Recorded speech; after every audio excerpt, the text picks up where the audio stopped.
Assalamualaikum warahmatullahi wabarakatuh.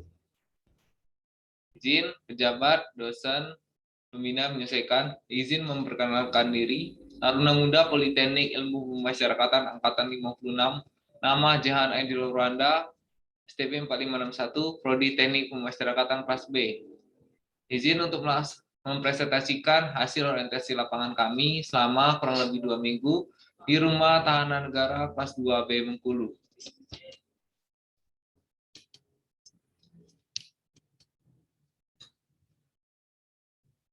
Laporan ini disusun oleh Taruna Muda Alfarizki Ditiwarman, saya sendiri Taruna Muda Jahan Aidil Rwanda, Taruna Muda Muhammad Fadlan Nugroho, dan Taruna Muda Repolado Putra Diosan. Yang pertama, latar belakang. Republik Indonesia adalah negara hukum yang demokratis berdasarkan Pancasila dan Undang-Undang Dasar 1945, menjunjung tinggi hak asasi manusia dan menjamin semua warga negara bersamaan kedudukannya di dalam hukum dan pemerintahan itu dengan tidak ada kecualinya. Hukum menetapkan apa yang harus dilakukan dan apa saja yang tidak boleh dilakukan. Sistem bekerjanya hukum yang demikian ini merupakan salah satu bentuk penegakan hukum. Satu, hukum yang diciptakan oleh manusia mempunyai tujuan untuk menciptakan keadaan yang teratur, aman, dan tertib. Demikian juga hukum pidana yang merupakan salah satu hukum yang dibuat oleh manusia mempunyai dua fungsi, yaitu sebagai berikut. Satu, fungsi umum dari hukum pidana sama dengan fungsi hukum lainnya, ialah mengatur hidup kemasyarakatan dan menyelenggarakan tata hidup di dalam masyarakat. Dua, fungsi khusus bagi hukum pidana ialah melindungi kepentingan hukum terhadap perbuatan yang hendak memperkosanya dengan sanksi berupa pidana.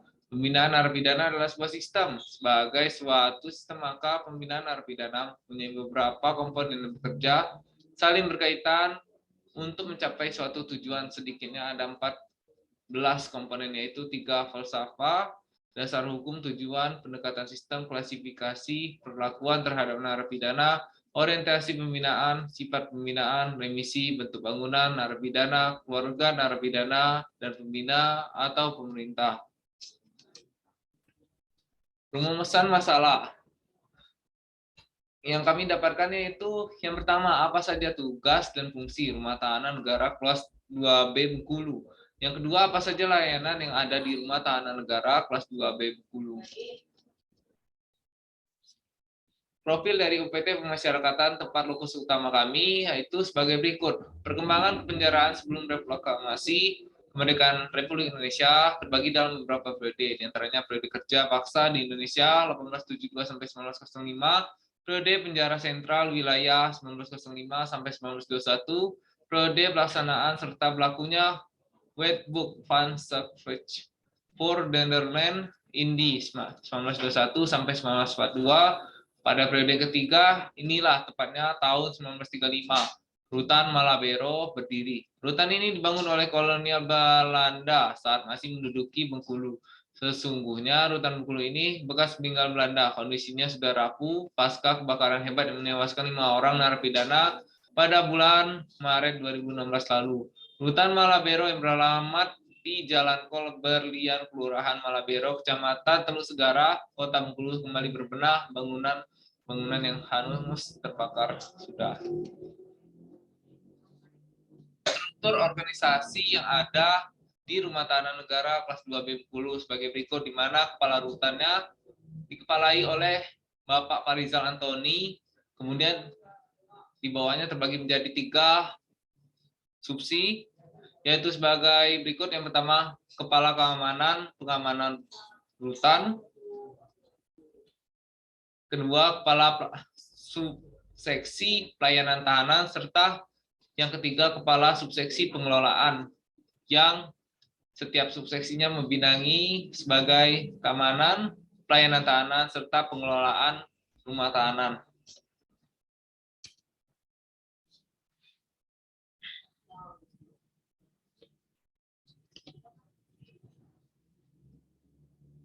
Uraian tugas. Yang pertama, A, bagian pengamanan dan ketertiban rutan, penjagaan dan perawatan pengendalian huru-hara dan sejenisnya, penempatan tugas. B, bagian pelayanan tahanan sebagai berikut. Yang pertama, administrasi atau registrasi dan perawatan, penyuluhan dan bantuan hukum, bimbingan kerja. C. Bagian pengelolaan rutan. A. Kepegawaian melakukan yaitu sebagai berikut: melakukan perhitungan uang makan, melakukan perhitungan pembayaran tunjangan kerja, memproses permohonan izin atau cuti, menyiapkan surat atau SK mutasi internal, mengelola gedung bangunan dan blok hunian, memproses penetapan KGB.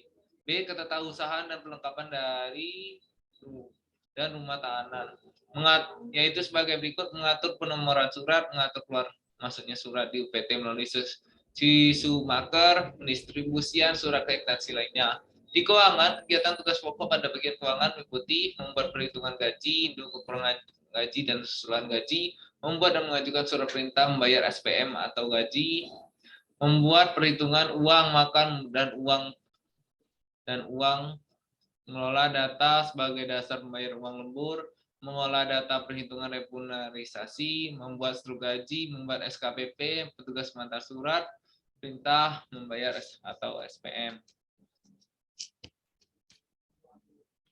Peraturan terkait bidang tugas, bagian pengelolaan hutan. Yang pertama, kepegawaian. Peraturan Menteri Hukum dan Hak Asasi Manusia Republik Indonesia Nomor 10 Tahun 2016 tentang Sistem Informasi Manajemen Kepegawaian di lingkungan Kementerian Hukum itu dan Hak Asasi Manusia, yaitu sebagai berikut: Peraturan Nomor 24 Tahun 2017 tentang tata cara pemberian cuti pegawai negeri sipil, Peraturan Pemerintah Republik Indonesia Nomor 53 Tahun 2010 tentang disiplin pegawai negeri sipil. Keuangan, yaitu sebagai berikut: Undang-Undang Nomor 17 Tahun 2003 tentang Keuangan Negara, Undang-Undang Nomor 1 Tahun 2004 tentang Pembendaharaan Negara, Peraturan Pemerintah Nomor 45 Tahun 2013, Peraturan Menteri Keuangan RI Nomor 190 PMK titik 05 2012. Yang ketiga, ketatausahaan perlengkapan dan rumah tahanan, yaitu sebagai berikut: Peraturan Pemerintah Keuangan RI Nomor 120 PMK titik 05 2007, Peraturan Menteri Hukum dan Hak Asasi Manusia Republik Indonesia Nomor MHH strip 01.PL.04.10 tahun 2008, Surat Edaran Kepala Biro Perlengkapan Nomor SEK 4.PL.04.02 strip 144.1 tahun 2010, bagian pengamanan dan ketertiban rutan, penjagaan perawatan, dan lain-lainnya.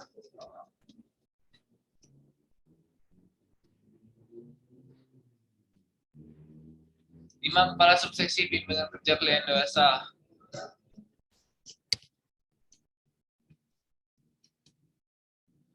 Mempunyai tugas melakukan registrasi, memberikan bimbingan kemasyarakatan, dan bimbingan kerja kepada klien.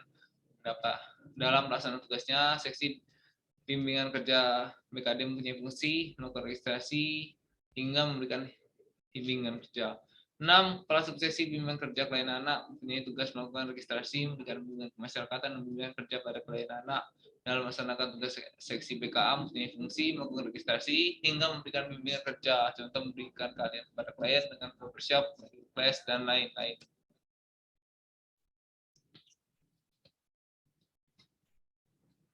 A. Bagian pengamanan ketertiban rutan. 1. Penjagaan perawatan, pengendalian huru-hara. Yang kedua, pengendalian huru-hara dan sejenisnya.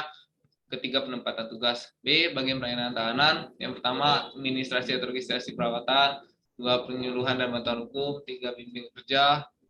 C. Bagian pengelolaan rutan. Yang pertama, kepegawaian, keuangan, ketatausahaan, atau perlengkapan rumah tahanan.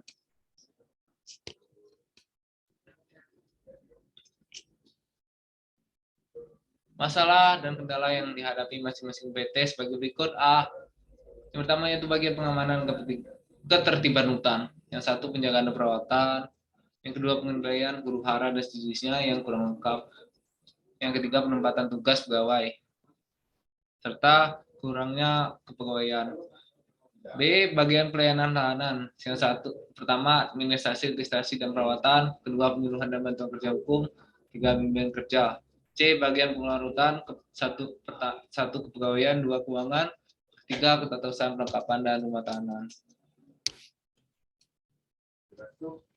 Kesimpulan dari hasil olah di atas ini, kami dapat melihat banyak kegiatan pembinaan bagi narapidana maupun personil di rumah tahanan kelas 2 Bengkulu. Maka dapat kami ambil kesimpulan bahwa rumah tahanan kelas 2 Bengkulu dipandang sebagai barometer rumah tahanan di Indonesia meskipun dengan keterbatasan personil maupun sarana dan prasarana yang ada.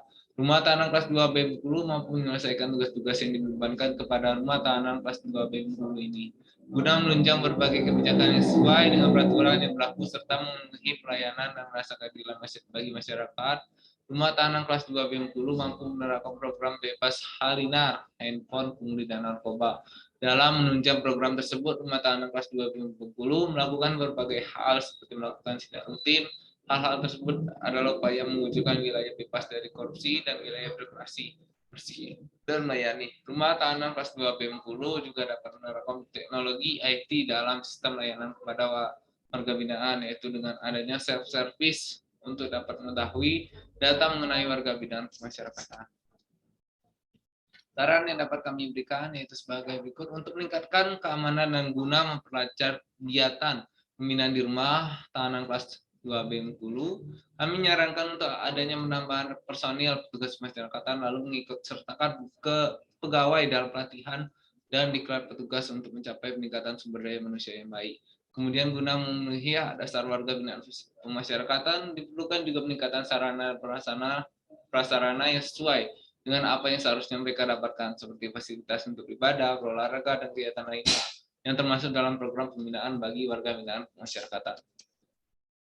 Adapun dokumentasi yang telah kami dapatkan selama melakukan orientasi lapangan di rumah tahanan kelas 2 Bengkulu sebagai berikut, di mana kami ditempatkan di pelayanan kunjungan yang melayani para kunjungan atau para keluarga narapidana yang ingin menjenguk atau hanya ingin menitipkan makanan ataupun barang-barang.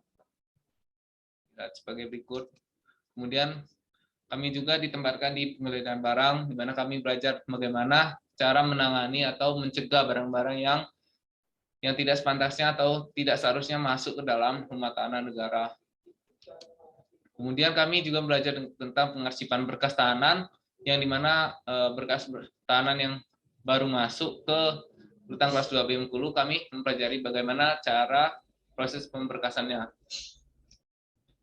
Kemudian kami juga mengawasi bagaimana tata cara ataupun proses dalam penerimaan tahanan baru dari tata usaha, di mana mereka dicatat ataupun diarsipkan berkasnya, kemudian dimasukkan ke dalam sel isolasi atau sel scrub. Demikian presentasi yang telah dapat saya sampaikan. Lebih dan kurangnya saya mohon maaf. Pada Allah saya mohon ampun. Wabillahi taufiq wal hidayah. Wassalamualaikum warahmatullahi wabarakatuh.